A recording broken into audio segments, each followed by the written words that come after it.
لبيك اللهم لبيك لبيك لا شريك لك لبيك إن الحمد والنعمة لك والملك لا شريك لك لبيك اللهم السلام عليكم ورحمة الله وبركاته. நீங்கள் பார்த்து கொண்டிருப்பது இரவினுடைய விளக்கின் ஒளியிலே உஹது மலை.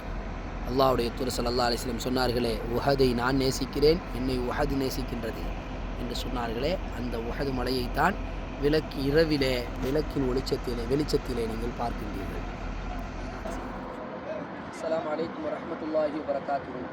அன்பார்ந்த இஸ்லாமிய சொந்தங்களே, இப்பொழுது நாம் இருக்கக்கூடிய இடம் ஹிஜ்ரி 3 அல்லாஹ்வுடைய தூதர் ஸல்லல்லாஹு அலைஹி வஸல்லம் அவர்களுடைய தலைமையிலே நடந்த உஹத் யுத்தம் நடந்த இடம்.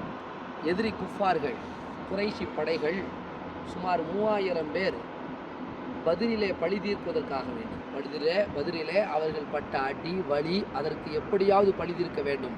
படுதோல்வி அடைந்து விட்டோம், மிக பெரும் தலைவர்களை எல்லாம் இந்த பதிரிலே இழந்து விட்டோமே, முஸ்லிம்களை எதிர்க்க வேண்டும் என்று கங்கணம் கட்டி கொண்டு வெறி கொண்டு திரிந்து யுத்தத்தை கிளப்புவதற்காக உஹதிலே சுமார் 3000 பேர், இந்த மேப்பில் நீங்கள் பார்க்குறீங்க, 3000 முஷ்ரிக்கள், ஜெய்ஷுல் முஷ்ரிக்கீங்களுடைய படை சுமார் 3000 பேர் கிளம்பி மதீனாவை தாக்குவதற்காக, முஸ்லிம்களை கொன்றொழிப்பதற்காக வருகின்றார்கள். ஆனால் மதீனாவினுடைய படையினுடைய நிலைமை என்னவென்று சொன்னால், மதீனாவிலே முஸ்லிம்களுடைய படை மொத்த எண்ணிக்கை குரூஜுல் முஸ்லிமீனம் மொத்தம் 700, மொத்தம் 1000 பேர் வெளியே வந்தாலும் கூட ருஜூஉல் முனாஃபிகீன்கள் மோசம் செய்து நாசம் செய்து நீங்கள் போய் யுத்தம் செய்துவிட்டு வாருங்கள் என்று திரும்பி விட்டபடியால் மொத்தம் 700 முஸ்லிம்களை கொண்டு சுமார் 3000 படையை எதிர்த்தார்கள். அல்லாஹ்வுடைய கிருபையினால் மிகப்பெரிய அளவுக்கு ஆரம்ப கட்டத்திலே முஸ்லிம்களுக்கு மிகப்பெரிய வெற்றிகள், முதுகிட்டு ஓடக்கூடிய நிலை காபிர்களுக்கு ஏற்பட்டது. என்றாலும் கூட ஒரு மிகப்பெரிய வரலாற்றிலே ஒரு பிழை ஏற்பட்டது இந்த உஹது களத்தில் தான். முஸ்லிம்களுடைய படையில ஒரு பிழை ஏற்பட்டது. இதோ நீங்கள் அங்கு பார்க்கின்றீர்களே, ஜபலுர் ருமாத். இந்த ஜபலுர் ருமாத்தில் சுமார் 50 வீரர்கள், அப்துல்லா பின் ஜுபைர் ரலியல்லாஹு அன்ஹுடைய தலைமையில் ஒரு 50 வீரர்களை அல்லாஹ்வுடைய தூதர் ஸல்லல்லாஹு அலைஹி வஸல்லம் அவர்கள் நிறுத்தி வைத்திருந்தார்கள்.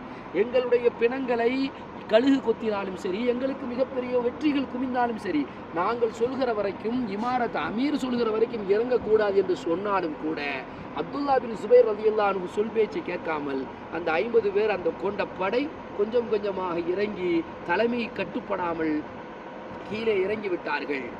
அந்த உடனேயே இதோ காலித் பின் வலீத் அவருடைய படை, அப்பொழுது அவர் இஸ்லாத்திலே இல்லை, காலித் பின் பின்னாடி தான் இஸ்லாத்துக்கு வர்றாங்க. காலித் பின் வலீத், அந்த இஸ்லாத்திற்கு வராத எதிரி படையில் இருந்த காலித் பின் வலீத் மிகப்பெரிய அதை நோட்டமிட்டு கொண்டே இருந்து, எப்பொழுது இந்த ஜபலுர் ருமாத்திலிருந்து இந்த மக்கள் கிளம்புவார்கள், எப்பொழுது இறங்குவார்கள் என்று வெயிட் பண்ணி கொண்டிருந்தவர் சலார் என்று அவருடைய குதிரை படையை முஸ்லிம்களுடைய படைக்கு பின்னால் விட்டு அந்த மலை வழியாக திருப்பி பின்னால் வழியாக பின்புறத்தில் தாக்க ஆரம்பித்து விடுகிறார்கள்.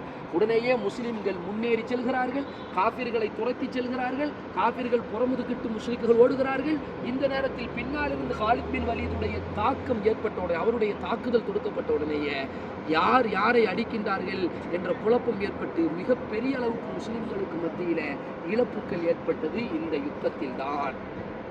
ரசூல் ஸல்லல்லாஹு அலைஹி வஸல்லம் முகங்கள், கன்னங்கள் பாதிக்கப்பட்டது, பற்கள் உடைந்ததெல்லாம் இந்த யுத்தத்தில் தான். ஒரே ஒரு ரீசன் தான், எக்காரணத்தை கொண்டு لبيك اللهم لبيك لبيك لا شريك لك لبيك إن